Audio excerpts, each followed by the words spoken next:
নমস্কার বন্ধুরা, প্রত্যেক দিনের মতো আজকেরও হাজির হয়ে গেছি নতুন একটা রেসিপি নতুনভাবে আপনাদের সাথে শেয়ার করে নেওয়ার জন্য। বন্ধুরা, হাতে যদি সময় কম থাকে তাহলে চটজলদি এই রেসিপিটি বানিয়ে দেখতে পারেন। ঘরে থাকা চাল দিয়ে একদম ঝরঝরে সম্পূর্ণ নিরামিষ একটা এক পাকের রেসিপি বানিয়ে দেখাবো, যেটা খেলে স্বাদ মুখে লেগে থাকবে। তার জন্য কি করছি দেখতে থাকুন, আশা করছি খুব ভালো লাগবে।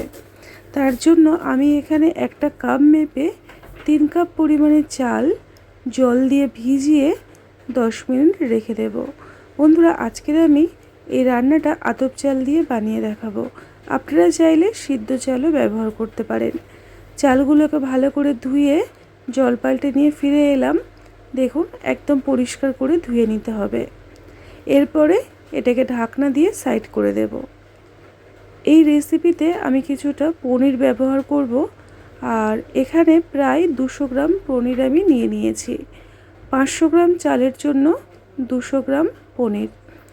পনিরের পরিমাণটা আপনারা কম বেশি করতে পারেন, তবে পনিরটা একটু বেশি করে দিলে খেতে কিন্তু মন্দ হয় না। এখন পনিরগুলোকে ছোট্ট ছোট্ট করে কিউব করে কেটে নেব। দেখতেও সুন্দর লাগবে, খেতেও ভালো লাগবে। দেখুন, এই রকম করে কেটে নিতে হবে।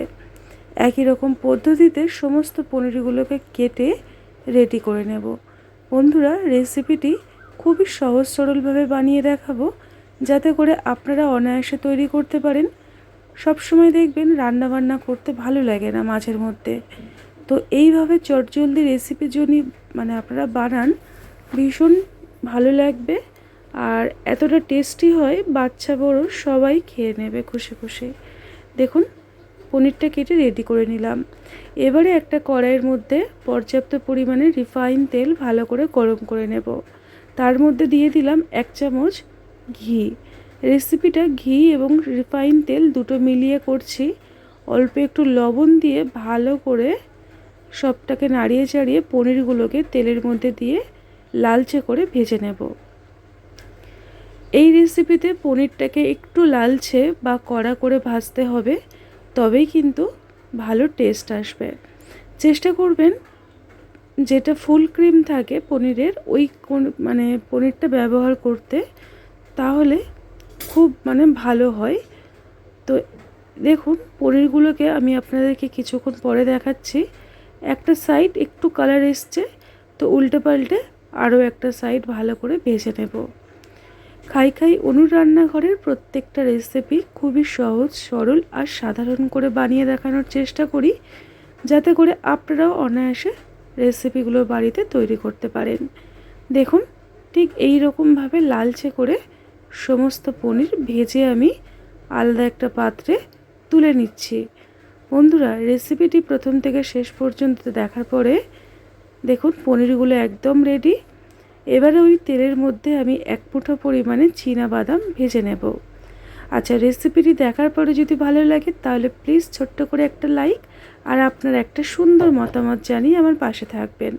আপনাদের সুন্দর সুন্দর কমেন্টসগুলো পড়তে আমার ভীষণ ভালো লাগে।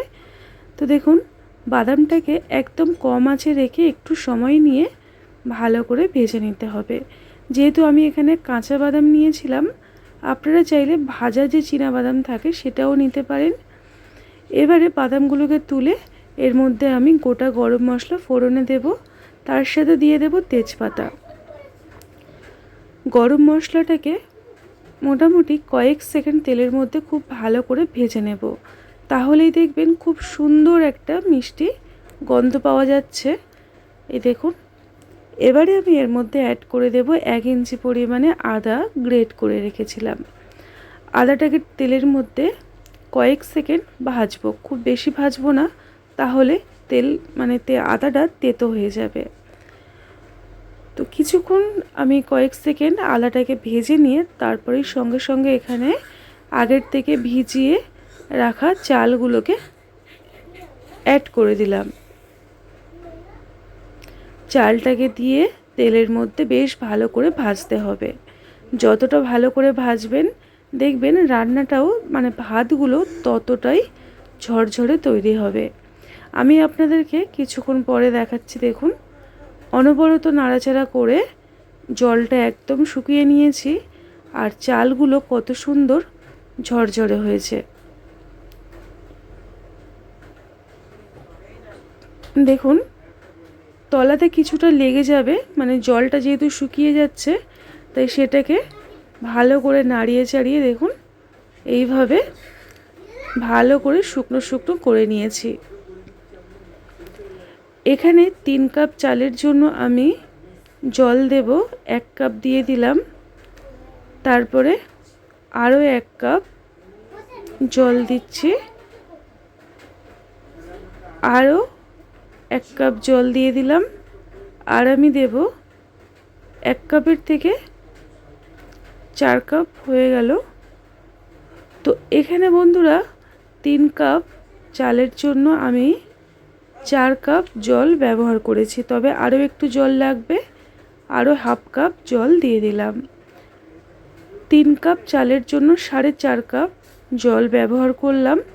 স্বাদ মতো লবণ আর অল্প একটু চিনি ব্যবহার করলাম। নিরামিষ রান্না একটু মিষ্টি মিষ্টি হলে খেতে কিন্তু মন্দ হয় না।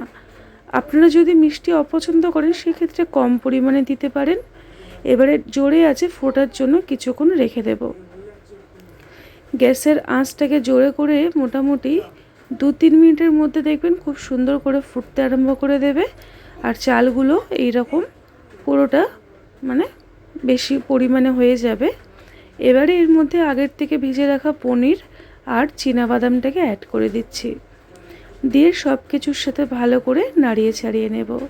বন্ধুরা এই রেসিপিতে বিশেষ কিছু একটা মশলা আমি ব্যবহার করব, যার জন্য এই রান্নাটা একদম অন্যরকম লাগবে। তো ঠিক এই সময়টা আমি সবটা দিয়ে দিয়েছি। এখন এখানে অ্যাড করে দেব কিছুটা পরিমাণে কিশমিশ।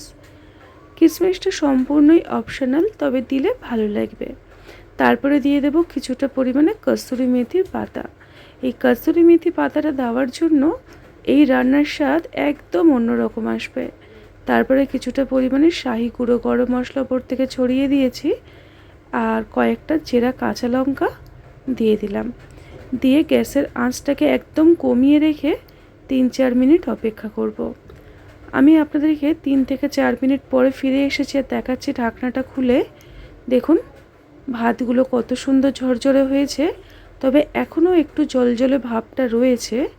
সেটা কিছুক্ষণের মধ্যে আরও 2-3 মিনিট মানে আমি একটু নাড়াচাড়া করে নেব, নিলেই একদম ঝরঝরে তৈরি হয়ে যাবে।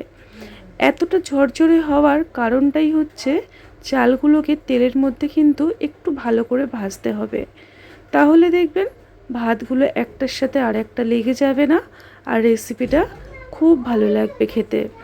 আপনারা এই রকমভাবে বানিয়ে শুধু খেতে পারেন, অথবা নিরামিষ আলুর দম বা শাহি পনির এই সমস্ত রেসিপির সাথে ট্রাই করতে পারেন। দেখুন ভাতটা কত সুন্দরভাবে সুসেদ্ধ হয়েছে। আর এই রান্নাটা খুব একটা কিন্তু নরম ভালো লাগবে না। এইভাবেই আমি গ্যাসের ফ্লেমটাকে অফ করে 10 মিনিট স্ট্যান্ডিং টাইমে রেখে দেব, তাহলে এই গরমের ভাপে ভাতটা পুরোপুরি সিদ্ধ হয়ে যাবে। আমি আপনাদেরকে ঠিক 10 থেকে 15 মিনিট পরে দেখাচ্ছি। দেখুন ভাতগুলো কত সুন্দর তৈরি হয়েছে। পনিরগুলো একদম নরম আর সফট হবে। যদি ভালো লাগে তাহলে চ্যানেলটিকে সাবস্ক্রাইব করে সাথে থাকতে পারেন। টাটা।